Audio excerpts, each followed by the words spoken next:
Seeds of Wisdom RV and Economic Updates Monday morning, June 23, 25. Listen to the full version on the official dinarreport.com website and become our supporter on Patreon. Good morning. Dinar recaps. Senator Lummis RISE Act. A step toward AI accountability or a shield for developers? The RISE Act aims to define liability boundaries for AI in professional settings, but critics say it leaves too much unsaid and too many developers untouched. A timely and needed start, but is it enough? Senator Cynthia Lummis introduced the Responsible Innovation and Safe Expertise (RISE) Act of 2025, which seeks to define civil liability protections for AI developers in professional settings like healthcare, law, and finance. While some view the bill as an essential first step, others are concerned that it places too much risk on professionals and not enough responsibility on developers. Lummis calls it the nation's first targeted liability reform legislation for professional-grade AI. But critics argue that the bill protects AI creators more than the users or the public. It puts the bulk of the burden of risk on learned professionals and provides developers with broad immunity otherwise, said Hamid Ekbia, professor at Syracuse University. What the RISE Act proposes: AI developers would be shielded from certain civil lawsuits unless negligence or intent is proven.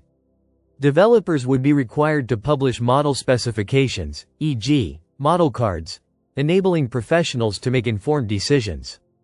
It does not address use cases where AI interacts directly with consumers, including vulnerable groups like minors. The bill is narrow in scope, focusing primarily on AI used by professionals. Cases like a Florida teen's suicide after extended chatbot interaction are not covered. Critics warn of a giveaway to big tech. Platforms such as the Democratic Underground have labeled the bill a potential giveaway to AI companies looking to evade accountability.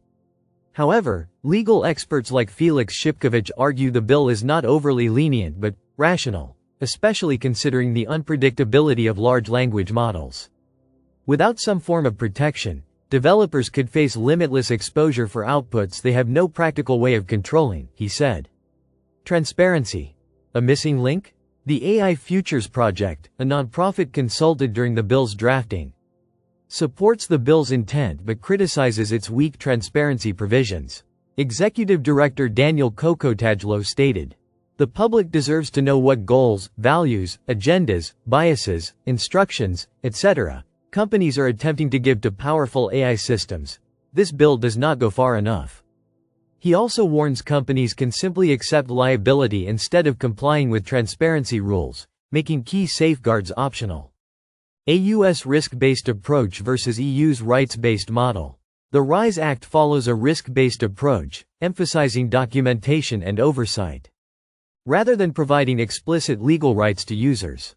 This differs sharply from the EU's rights-based AI framework, which empowers individuals, particularly vulnerable populations.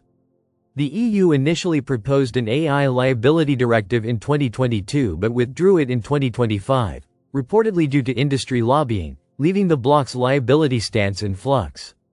AI can create new kinds of potential harms, noted Ryan Abbott, professor of law and medicine at the University of Surrey.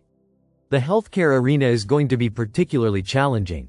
Abbott emphasized emerging evidence that AI-only systems might outperform human-in-the-loop models in certain medical scenarios, raising thorny liability questions. A constructive beginning, not the final word. Policy experts see potential if the bill evolves.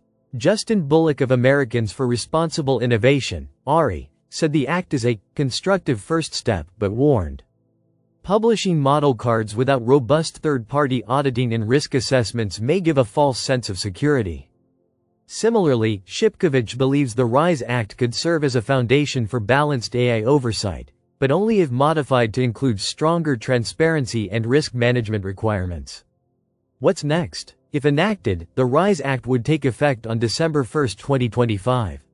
In the meantime, public debate continues over whether the bill prioritizes innovation over accountability, or if it's simply the first draft of a more comprehensive AI regulatory framework. Coinbase secures MiCA license via Luxembourg to cement European expansion. The US-based crypto giant gains regulatory clarity across all 27 EU member states under the MiCA framework.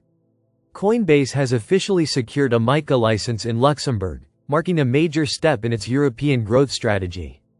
The license, granted by Luxembourg's Commission de Surveillance du Secteur Financier, CSSF, allows the exchange to offer its full suite of crypto services across all 27 European Union member states. The approval effectively designates Luxembourg as Coinbase's regulatory hub for Europe under the Markets in Crypto Assets (MiCA) regime. Now, with MiCA, we're uniting these efforts under a single framework, enabling millions of Europeans to access regulated, trusted, and secure crypto services, Coinbase said in a Friday statement. MiCA, a game-changer for EU crypto regulation. MiCA, which came into full effect at the end of 2024, provides the EU's first comprehensive regulatory framework for crypto assets. Covering everything from stablecoins and exchanges to custody and consumer protection. Coinbase had already secured regulatory licenses in Germany, France, Ireland, Italy, the Netherlands, and Spain, but the MiCA license consolidates these approvals under one EU-wide structure, simplifying operations and compliance. Coinbase isn't alone in the race. Other major crypto firms are also making moves in the region under the MiCA regime. Gemini, the exchange founded by Cameron and Tyler Winklevoss, is in the final stages of securing a MiCA license in Malta. The company submitted its application in January 2025. OKX, another global exchange, has similarly chosen Malta as its MiCA operational base. A new chapter for crypto in Europe. With regulatory certainty now in place across the EU, Coinbase and its competitors are positioning themselves for a new wave of crypto adoption in Europe, where MiCA is expected to serve as a model for global crypto regulation. BRICS Bank issues $2.1 billion in local currency loans as de-dollarization push accelerates. The new development bank boosts non-dollar financing, with 22% of disbursements now in national currencies. The new development bank, NDB, commonly known as the BRICS Bank, has disbursed $2.1 billion worth of loans in local currencies, part of a broader effort to reduce reliance on the US dollar. The move reflects the bloc's response to ongoing Western sanctions, particularly those levied against Russia since 2022. According to newly released figures, the BRICS Bank lent a total of nearly $10 billion, with 22% of that amount issued in currencies such as the Chinese yuan and South African rand. The NDB plans to increase local currency lending to 30% by the end of 2026, aiming to surpass $3 billion in de-dollarized loans. De-dollarization in action. China, South Africa, and India take lead. The Chinese yuan accounted for $1.8 billion of the local currency loans.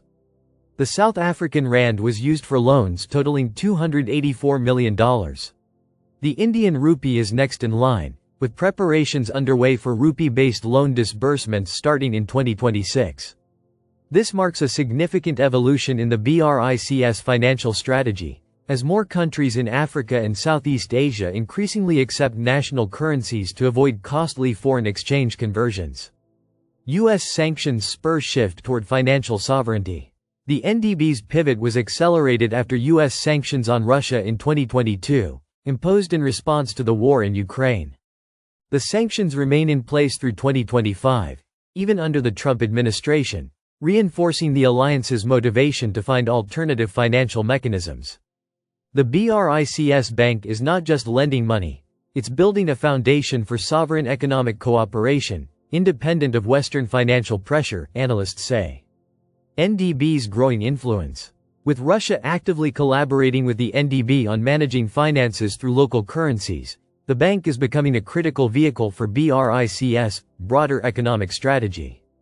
Its policies signal growing monetary coordination among member nations and challenge the US dollar's long-standing dominance in global trade and finance. Listen to the full version on the official dinarreport.com website and become our supporter on Patreon. Source: dinarrecaps.com